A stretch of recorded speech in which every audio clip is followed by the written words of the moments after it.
평화가 여러분과 함께 하시기를 빕니다. 설교를 부탁받은 자리는 어느 곳이든 어느 정도 부담이 되는 것이 사실입니다만, 그 중에서도 대학교회의 강대상은 유난히 부담이 되는 자리입니다. 그 대학교회가 모교인 경우에는 더욱 그렇습니다. 게다가 모교에서 일하고 싶은 경우에는 더더욱 그렇습니다. 제게는 연세대학교회가 그런 곳입니다. 학부생 시절에는 매주 수요일마다 이곳에서 체프를 드렸었습니다. 매번 이 공간을 가득 메우던 영광송은 지금까지도 성스러운 기억으로 제 마음속에 자리하고 있습니다. 그래서일까요? 졸업을 하고 유학을 마치고 여러 대학에서 강의를 하면서도 문득문득 연세가 그리워졌습니다. 욕심처럼 들리실지도 모르겠습니다만, 연세동산에서 강의를 하고 이곳에서 연세 공동체와 함께 예배를 드리는 것은 여전히 제 꿈입니다. 그러니 설교를 부탁받고 고민하지 않았다 하면 거짓이겠죠. 하늘의 뜻을 나누는 것에 있어 주저함이 있어서는 안 되겠지만, 이곳에서 잘하고 싶다는 마음이 혹여라도 그 소명보다 우선될까 두려웠기 때문입니다. 하지만 설교를 부탁받은 날짜, 그러니까 오늘의 성서 전과를 살펴보고 조금은 안심할 수 있었습니다. 혹시 오늘이 어떤 주일인지 아시는지요? 질문입니다. 원래 이렇게 답변을 안 하시나요? 오늘은 산상변모 주일이라 하여 조금 전 우리가 함께 나눈 본문의 내용처럼 예수님의 모습이 변화한 사건을 기리는 날입니다.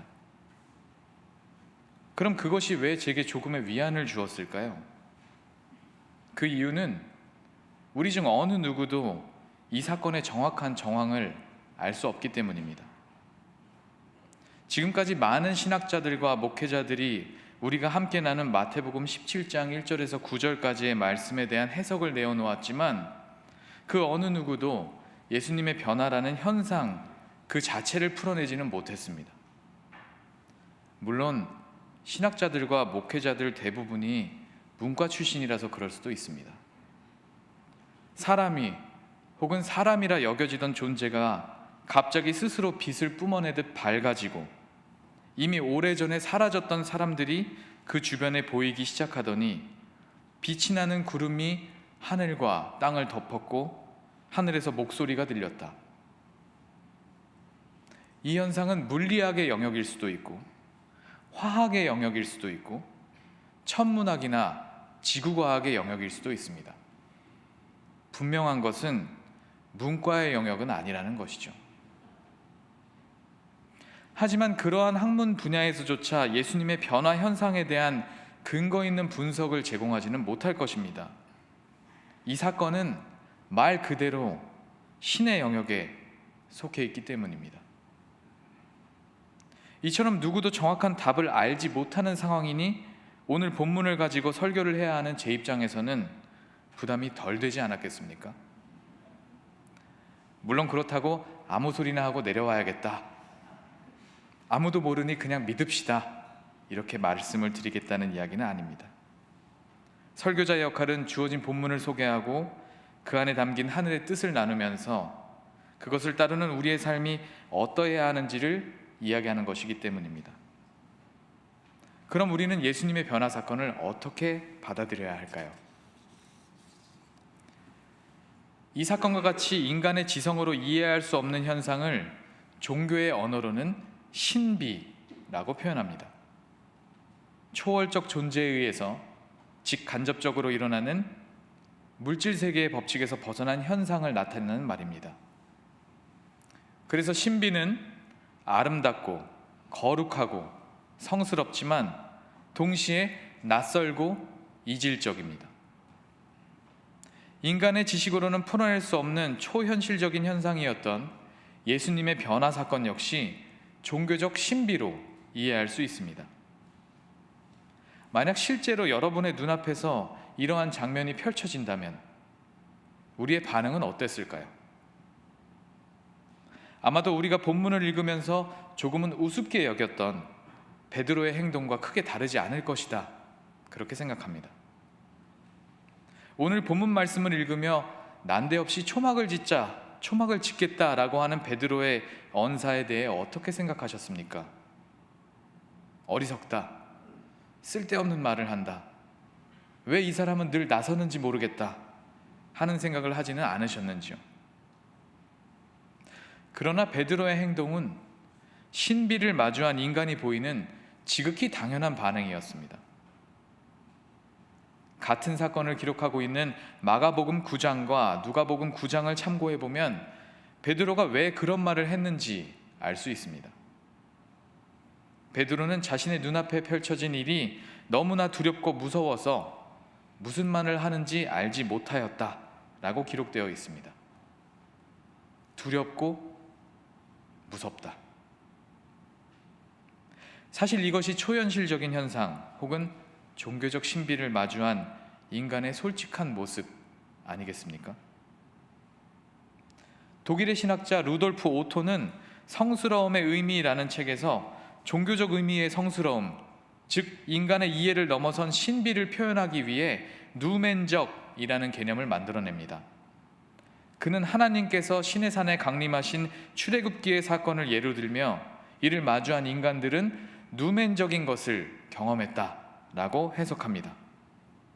그들은 번개와 천둥, 불, 구름, 연기, 진동이 한데 어우러진 신의 위엄에 압도되어서 두려움에 벌벌 떨고 있을 수밖에 없었습니다. 오토는 이를 가리켜 신적 존재의 거룩함이라는 신비의 영역에서 기인한 공포, 즉 누멘적인 것이라고 이야기합니다. 시내산 사건과 비슷한 형태로 펼쳐진 예수님의 변화 사건을 경험한 베드로의 횡설수설은 누멘적인 것을 경험한 결과라고 할 수 있습니다. 인간의 이해를 벗어난 현상은 인간이 묘사할 수 있는 표현의 범위를 넘어서고 자신의 한계와 위치를 본능적으로 감지한 인간이 할 수 있는 반응은 오직 두려움과 공포이기 때문입니다. 하지만 오늘 본문 말씀을 대하는 우리의 태도는 조금 다릅니다. 생각해 보십시오. 오늘 본문 말씀을 읽고 소름이 돋았다던가 말로 표현할 수 없는 경외감에 사로잡혔다던가 갑자기 두려움과 떨림이 느껴지셨습니까? 우리에게 예수님의 변화 사건이 두렵게 다가오지 않는 이유는 아마도 첫째, 그를 통해 예수님의 변화 사건을 접했기 때문일 것이고, 둘째, 꽤 많은 시간 반복적으로 이 사건에 대해 들어왔기 때문일 것입니다. 비록 온전히 이해가 되지는 않지만 그럼에도 이 사건은 이미 우리의 머릿속에 하나의 정보로 자리 잡고 있는 것이죠. 그래서 예수님의 변화가 그다지 신비롭게 느껴지지 않는 것입니다. 비단 예수님의 변화 사건뿐만이 아닙니다. 이성적이고 합리적인 판단, 학문적인 탐구로 예단된 제도 종교로서의 기독교는 더 이상 신비에 대해 이야기하지 않습니다. 그리고 그에 속한 기독교인들 역시 더 이상 누멘적인 것을 경험하지 못합니다. 신을 이해할 수 있다는 착각에 빠진 우리는 신적 존재가 가진 본질적인 초월성을 잊어버렸고 우리와 다른 존재라는 사실을 자각하지 못하며 그래서 하나님을 두려워하지 않습니다. 우리의 신앙은 날이 갈수록 논리적인 모습을 취할 수는 있겠지만 동시에 논리적으로 설명할 수 없는 부분은 점차로 배제하고 있습니다. 인간이 아닌 신, 초월적인 존재이신 하나님을 섬기는 종교이지만 우리는 그 무엇에서도 경이로움, 신비함, 성스럽고 두려운 감정을 느끼지 못하게 되었습니다. 지극히 이성적이고 지극히 합리적인 종교가 무엇이 문제냐고 물으실 수도 있겠습니다. 국제사회에서 공인된 고등 종교로서의 자질을 갖춘 것이 아니냐고 물으실 수도 있겠습니다. 물론 기독교가 합리성을 추구한 이유로 비이성적인 관습에서 벗어나 더욱 성숙한 시민을 양육하는 종교가 되었다는 부분을 부정하려는 것은 아닙니다. 다만 기독교라는 종교는 그저 도덕적이고 합리적인 수준의 사람을 키워내는 교육 시스템은 아니다라는 말씀을 드리고자 하는 것입니다. 기독교는 좋은 스승을 만나는 장이 아니라 초월적인 존재를 마주하는 장이기 때문입니다.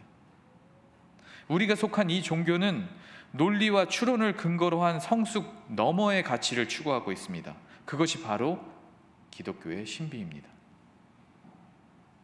기독교에서 이야기하는 신비는 초현실적인 현상을 통해 하나님의 사랑과 은혜를 드러내는 역할을 합니다. 다시 말해서 성경에 기록된 다양한 신비는 단순히 인간들에게 초월적 존재를 드러냄으로써 그들을 굴복시키려는 신의 의지가 아니라 그들을 사랑하는 신의 뜻을 강하게 드러내는 현상입니다. 그래서 그것은 무섭고 기이하지만 동시에 경이롭고 경건하며 성스럽습니다. 예수님의 변화 사건도 마찬가지입니다. 비록 우리는 예수님의 모습이 변화한 현상 자체는 이해할 수 없지만 본문의 흐름을 통해 이 사건이 의미하는 바를 유추해 볼 수는 있습니다. 오늘 본문의 바로 앞에 장에서는 예수님께서 자신의 고난과 죽음에 대해 이야기하십니다. 제자들은 그 의미를 이해하지 못했고 심지어 베드로는 그에 대해 반대합니다. 그 이후 예수님은 신으로서의 영광을 드러내셨고 변화의 신비를 보이신 것입니다. 이는 예수님의 죽음이, 예수님의 고난이 결코 실패가 아님을, 오히려 그를 통해 자신의 영광이 완성될 수 있음을 강하게 주장한 것이라고 할 수 있습니다. 모든 사람을 두려움에 떨 수 있게 할 수 있는 존재가 자신의 창조물인 인간들에게 고난과 죽임을 당함으로 구원을 이룬다는 사실은 그 자체로 매우 역설적입니다. 그래서 인간은 이성적으로 이것을 납득할 수 없습니다. 그렇기에 우리는 그것을 신비 그 자체로 받아들여야 합니다. 그것이 두려움과 떨림을 일으키고 예수님의 삶을 따라갈 수 있을지를 끊임없이 질문하며 끝없는 갈등 속에서도 결국 그 길을 걸어가는 사람이 될 때 우리는 비로소 그리스도의 신비 안에 거하는 경이로운 그리스도인들이 될 수 있습니다. 그러므로 우리는 스스로에게 질문해 볼 필요가 있습니다. 매우 합리적이고 냉철하며 정답을 알고 있다 생각하는 우리는 그리스도의 신비를 그 자체로 받아들이고 있을까요? 그리스도의 영광을 위해서 스스로 낮아지는 길을 선택할 수 있을까요? 과연 우리는 경이로운 삶을 사는 그리스도인들이라 할 수 있을까요? 저는 매년 문체부에서 주관하는 한국 주요 사회 현안에 대한 개신교인 인식조사라는 연구 사업에 참여하고 있습니다. 작년 말부터 올해 초까지는 1000명의 개신교인들을 대상으로 그들의 신앙이 그들의 평등의식에 미치는 영향에 대해 조사를 했습니다. 동시에 개신교인들의 평등의식 수준이 어느 정도인지를 비교하기 위해서 비개신교인 1000명에게도 같은 설문을 진행했습니다. 더불어서 비개신교인들에게는 한국 교회와 기독교인들의 이미지에 대한 질문도 추가하였습니다. 그 결과가 참 흥미로웠는데요. 궁금하신가요? 결론부터 말씀을 드리자면 기독교인 1000명의 응답자는 신앙 분야의 질문에 대한 정답을 알고 있다는 느낌을 받았습니다. 기독교에서 말하는 구원은 죽어서 천국에 가는 것이 아니라 현실에서 예수님의 가르침대로 사는 것이다. 이렇게 응답한 인원이 절대 다수를 차지했습니다. 교회는 시민사회를 구성하는 일부분으로 좋은 세상을 만들어 나가는 데에 일조해야 한다 라고 대답한 응답자도 절대 다수였습니다. 기독교 문화는 교회 내부에서 교인들끼리 즐기는 문화가 아니라 교회 밖에서 기독교인들이 살아가는 모습에 대한 것이다 라고 답변한 응답자도 절대 다수를 차지했습니다. 기독교인의 성결한 삶과 사회적 책임이 중요하다라는 응답도 절대 다수를 차지했습니다. 답변만 살펴보자면 기독교인들은 이성적이고 합리적인 사람들임에 틀림이 없었습니다. 그렇다면 이들의 평등의식은 어땠을까요? 조사 결과 개신교인들의 평등의식은 비개신교인들의 평등의식과 큰 차이가 없었습니다.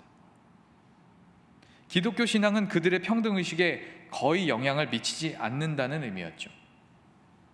오히려 개신교인들의 평등의식은 그들의 정치적 성향이나 경제적 이해에 따라 좌우된다는 것이 이번 설문의 결과였습니다.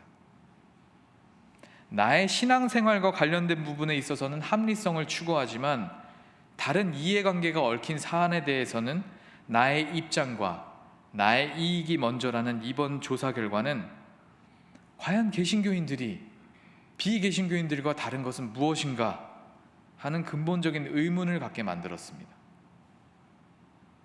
그래서일까요? 개신교인들을 바라보는 비개신교인들의 시각은 매우 냉정했습니다. 비개신교인들이 생각하는 종교의 일반적인 목적은 깊은 깨달음을 얻고 성숙한 시민이 되는 것이다. 하지만 기독교의 목적은 유난히 구원받고 천국 가는 데에 집중되어 있다라고 답했습니다. 비개신교인 응답자 중 절대 다수는 한국 교회의 사회적 이미지가 불공정하고 불투명하며 매우 배타적이다 라고 답했습니다. 한국 사회에서 개신교인들의 이미지가 사회적 책임을 경시하는 쪽이라고 답했고, 개인적인 관계에서 개신교인들은 믿음이 가지 않는다고 답했습니다. 제가 이 설교를 준비하고 있는 와중에 기독교 윤리 신천본부에서 기독교 신뢰도 조사를 발표했는데 몇 년 전 조사보다 무려 10몇 %가 떨어진 결과를 발표했습니다. 물론 비개신교인들의 평가가 개신교인의 신앙의 절대적인 잣대는 아닙니다. 하지만 한국 사회에서 개신교인들이 비개신교인들과 큰 차이가 없다는 점, 비개신교인들에게 신뢰를 받고 있지 못하다는 점은 우리의 신앙이 이기적인 합리성에서 벗어나지 못하고 있음을 반증한다고 볼 수 있습니다. 오늘 우리가 함께 나눈 이야기에 빗대어 보자면 우리가 그리스도의 신비에 온전히 동참하고 있지 못함을 증명한다고 할 수 있겠습니다. 여전히 우리는 낮아짐을 통해 영광을 드러내기보다는 합리적인 선에서 상식적인 그리고 나에게 이득이 되는 삶을 살려고 한다는 것입니다. 그것이 결코 경이로운 그리스도인의 모습이 아니라는 것은 굳이 다시 강조하지 않아도 될 것 같습니다. 우리에게는 철저한 돌아봄의 시간이 필요합니다. 다행히도 이제 3번의 밤과 3번의 낮이 지나면 재수요일이 됩니다. 예수님의 고난을 기억하는 40일의 기간, 사순절이 시작되죠. 사순절은 예수님의 죽음과 부활을 앞두고 나의 삶을 돌아보는 기간입니다. 이 시간을 앞두고 있는 우리는 돌아보아야 할 것입니다. 우리가 하나님이라는 존재를 경외해 본 것이 언제인지, 그분의 임재로 인해 두려움을 느끼고 나의 삶을 반성해 본 것이 언제인지, 고난과 죽음을 통해 세상 모든 것의 생명을 살리신 그리스도의 신비를 기억하고 동참한 것이 언제인지, 그것이 내 삶 속에서 드러났던 것이 언제인지를 말입니다. 동시에 우리는 생각해 보아야 합니다. 나는 어떤 그리스도인인지를 말입니다. 성경을 많이 읽고 예배에 빠지지 않고 기도를 열심히 드리고 찬양을 잘 부르는 것은 모든 종교에 속한 이들이 당연하게 실천하는 것일 뿐 그것이 우리의 신앙을 증명하지는 않습니다.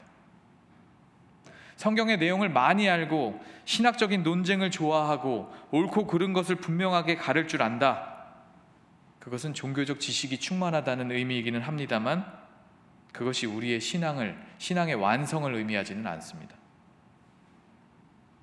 우리의 신앙은 이러한 것에서 한 단계 더 나아가야 합니다. 경이로움, 신비함, 다름, 이질적임, 거룩함, 성스러움, 아름다움, 이것이 기독교인의 신앙이어야 합니다. 구체적으로는 나의 것을 나누고 양보하고 포기하고 희생함으로 경이로운 신앙인이 될 수 있을 것입니다. 사랑, 정의, 평화, 생명과 같은 가치를 최우선으로 여기고 실천하는 삶이 우리를 경이로운 신앙인으로 만들 것입니다. 비록 그 길이 좁고 어렵고 남들이 가지 않는 길이라고 해도 우리가 우리로 존재할 수 있게 하신 예수 그리스도께서 그 길을 가셨기 때문에 우리는 그 길을 따라가야 합니다. 우리는 그리스도의 신비 속에서 경이로운 존재가 되었습니다. 그렇기에 우리는 그 경이로움을 늘 드러내고 살아야 하는 책임이 있습니다. 오늘 이 자리에서 하나님의 신비를 함께 나눈 우리 모두에게 경이로운 신앙이 자라나기를, 그래서 우리의 삶이 늘 세상과는 다른 모습이 될 수 있기를 예수님의 이름으로 소망합니다. 다 같이 조용한 기도로 우리의 삶과 신앙을 돌아보겠습니다.